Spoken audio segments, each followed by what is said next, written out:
Hi friends, Elizabeth Turnage with our Monday meditation, a little gospel-centered encouragement for you. And this week, as Lent is beginning, some of you may observe Lent, some of you may not. Either way, it's a great time for preparing our hearts for celebrating Easter. So if you are a subscriber to Living Story, then you will have already received 40 scripture verses. And the reason this one is this way is you can print these out on regular paper, but you can also print them out on business card paper and then break them apart and have a scripture verse to meditate on for each day of the 40 days leading up to Easter. So I wanted to make sure that I told you about that before I got started. And today we are thinking about the best change of mind, which is the word repentance, which I think is sometimes one of the least understood but most crucial aspects of the Christian life. And some of us have gotten a bad taste in our mouth about repentance because we've had experiences like the one that I'm going to describe. I was not too long ago sitting at a stoplight at a busy intersection in Pensacola. People from Pensacola will know this. It's it's the one at 9th and Bayou. And there was a young man standing on the street corner, just, very close to my car, it felt like, and he was screaming, and he was holding up his Bible like a gigantic hammer, like a bludgeon, and he was screaming these words. He was screaming, "Repent, for the kingdom of heaven is near." But I'm not screaming it because I don't want you to have that experience. But when we hear somebody screaming scripture at us, that's probably not going to make us really want to do what they're saying. And it may explain the reason that some of us cringe when we hear that call to repent. So today, I want to talk about repentance because as kingdom servants, we need to recapture this message of repentance. It's a powerful call to change that comes with the enabling power to change. John the Baptist commanded it, then Jesus commanded it in Matthew 3:2, and then in 4 verse 17.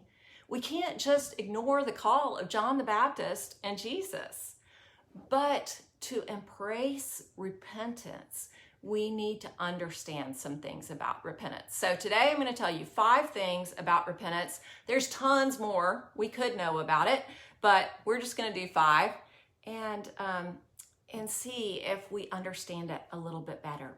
The first thing that we need to understand is that repentance cannot be severed from the gospel, the good news that Jesus came to bring.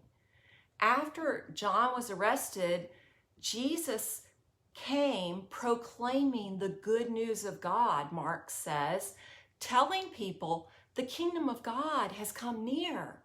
Repent and believe the good news.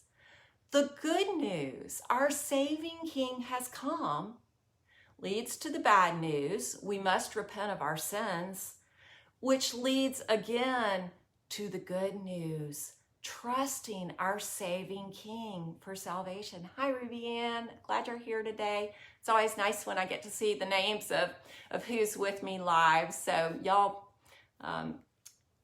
wave or shoot me a comment or something if you're here live.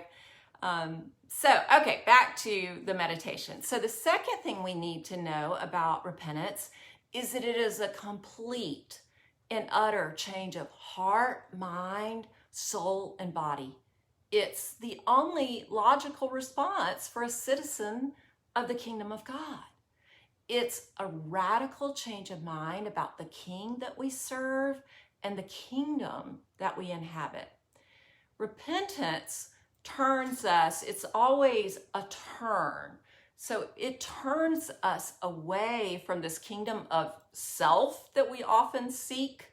The kingdom of security, I want to feel secure. The kingdom of significance, I want to feel significant. and it turns us back toward Jesus.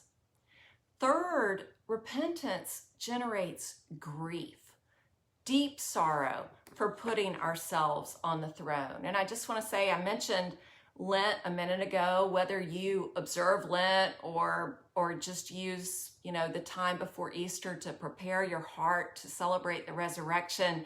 If you're wondering about the people who are going to be walking around with ashes on their foreheads on Wednesday, Ash Wednesday, that's really just an outward symbol of grief.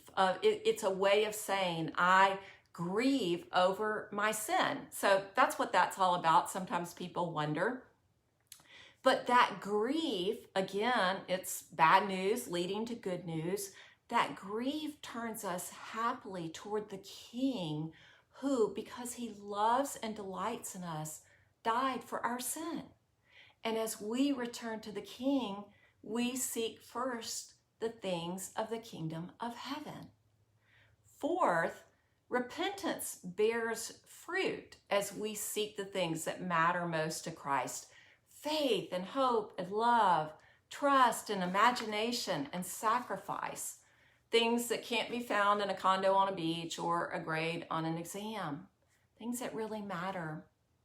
Finally, the most important thing we need to know about repentance is what that young street preacher failed to share. The power to repent comes not from beating somebody over the head or beating yourself over the head. It comes from the Holy Spirit. While we're too blind to see our allegiance to self-rule, the Spirit graciously and sometimes painfully removes those blinders, the way he removed the scales from Paul's eyes, and opens our eyes to sin. While we are too hardened of heart to change our way, the Spirit makes our hearts soft and pliable.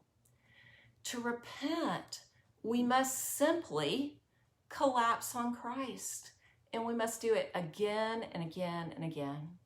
So, friends, today I just invite you to join me in repenting, in collapsing on the true King for all the things that we need for life and godliness. And here's a prayer I wrote for us.